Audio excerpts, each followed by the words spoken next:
right off the bat, we're going to go with Andrew Conroy. Andrew Conroy, as you can see, actually, on this event, it actually names him as an Eldar player because he's so awesome. No, I'm just kidding. They just mess up sometimes. They named him as an Eldar player. He's not an Eldar player. He did drop his first and last game. The first game he ended up dropping was actually to the first placer Imperial Knights. If depending on terrain, stuff like that, even if with the new rules, Knights can still beat up Orks. They do have the firepower for that. So let's look at our friends, our fellow Greenskins list. So he still brought the Beast Boss, even at 100 points. Good for anti-vehicle. Ghaz Ghoul. I know a lot of people always try to put Ghaz down. I'm actually into Ghaz. I don't throw him on all my lists, but I have run him before. We have the typical mech. We got Naban Smasher Squig with Edwapa's Kill Chopper, my preference. And then, of course, the War Boss. I'm a fan of War Bosses. Only one unit of Beast Snaggers. Of course, that's for the boss with the Beast Boss. Here, he brought a Gargantuan Squigoth. As you can see, that's most likely a Knights were able to target and immediately try to remove a quarter of his army. So just a little matchup dependent right there. But we've seen several times a Gargantuan Squigoth is totally viable, guys. It can be given Artist Nails, the strat, because it's not a vehicle. Keep that in mind if you start trying to get one or Kit Bastion. Then we have 2 units of Gretchen. We have a Grot Mega Tank. If you don't know what a Grot Mega Tank is, it's a Forge World model. It's 110 points. It has the same rule as a Battle Wagon, so it diminishes AP by 1, but then it just brings a bunch of rockets that are twin linked. Ghaz and his little entourage of a couple Mega Knobs, and then a Morkanath.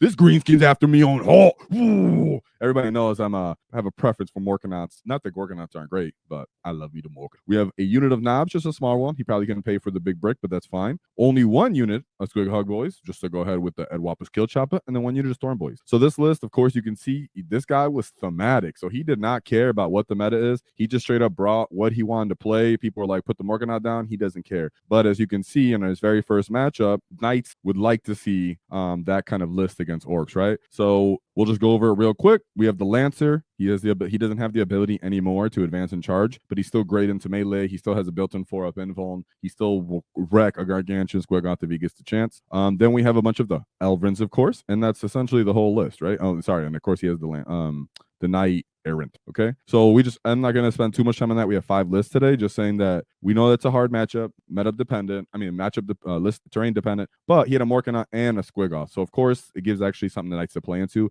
And this Knight player did win the whole event, so it's not like he just lost to some scrub. Okay, and he brought a thematic, super fun list. This is something that some people would only wish to bring, and then he ended up actually bringing in wrecking. Let's go into his next matchup. He had Chaos Demons. So we all know that Chaos Demons, have been brought down a little bit. It's okay. People will still bring as many monsters as they can. We have Be'lakor. We have the Bloodthirster, Red Master's Blood Throne. That's actually a new one I haven't seen. But hey, Scarbrand, Skullmaster, Changeling, Blood Crushers. Blood Crushers are actually pretty good, you guys. They're almost like a Squigog boy but they get a buff to the charging. They have 3 wounds as well. They're a dude on a mount with multiple attacks, except for not all their attacks do damage too. And I believe they have a built-in 4-up invuln. Then we have some Flamers here because you need something cheap, try to kill some chaff. We have Flesh Hounds, which are against another Corn little dogs. I think they're pretty cool. I would like if Orks ended up getting Squigs, kind of like Flesh Hounds, where you can get like little actual monsters on the field. That'd be pretty fun. Okay. He ended up this is Andrew. This is our player. Remember, guys, don't forget. Even though I back out sometimes, he's just named as an Eldar for no reason. He ended up getting 84 points against that demon list. And if you want to look at his list again, of course, or sorry, not him. This is pull over there. This is his list. He has Ghaz. Don't forget, he has Ghaz on this list. He has the War Boss, Gargantuan Squigoth, Grot Mega Tank, Soul, and Morkanath. Come on, guys. This guy brought everything you would want to bring for your green skin heart. He wasn't care what the meta was. You don't even see Mazrog on this list. And everybody knows we all like Mazrog. Okay, let's go on to his third matchup very quickly. We're shooting through these guys because I got some cool lists to show you too. That's obviously a very fun list, but I have 5 lists I want to run through and don't want to take all the time. Right here, we have Custos. Custos taking that big hit, you guys. I'm a big fan of it. You don't want an army that's just constantly ruining the fight phase. I actually do own Custos before people just think I'm a Custode hater. Totally not. But that way that they played was just not fun for the game. Not really cool. Now we have the Blade Champion. Blade Champion is a great versatile melee combat character. Don't ever forget that. Shield Captain, Trajan Valoris. Change Valoris unless it just ignores all modifiers. Now you can see post data slate, dude just brought 5-man units, which is exactly all they can do now. Sagittarum, some shooting ones, Venatari. Now Venatari, I believe they do rapid ingress for free. They're jetpack guys essentially. If you've never seen Venatari, they're a Forge World model, and I do like them with the lances as well. And then he brought an Arbinger, which is kind of new, right, as his ally. So The Custos are trying to figure out what they're gonna do now since they can't just stand and win the game, right?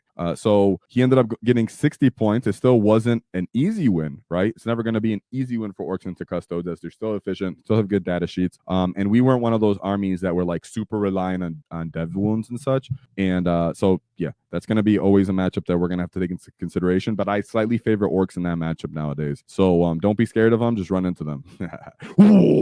Now, I just clicked the same list. Excuse me, fellas. Let's get on to the number 4 matchup, which is a Grey Knights. Now, if you guys haven't played Grey Knights, you guys are going to hear a vast different sway of things. You're going to hear Jack Harpster say they're freaking awesome from the Art of War, and then you're going to read every Reddit comment and every Facebook comment saying that they're terrible. I have played into Grey Knights. And with a very good player who plays Grey Knights, and I can understand both. The fact is, definitely don't have anti-tank. They definitely concede most of the board to you. But that being said, being able to drop within 3 inches of people, being able to have a ton of OC, being able to just clear out hordes of infantry if someone did only bring infantry will make a difference for a Grey Knight game, okay? So depending on the kind of Orc list you build is going to kind of determine the matchup you're going to have into Grey Knights. If you don't occupy the board, if you have a bunch of thick things, you might be able to actually survive because of that. But if you don't occupy the board and really take care of your objectives, they will drop within 3 inches of you. They'll start stealing OC unless they have a bunch of Nemesis Dread Knights and such. So I just wanted to, right off the bat, start putting that baseline out there. You're going to hear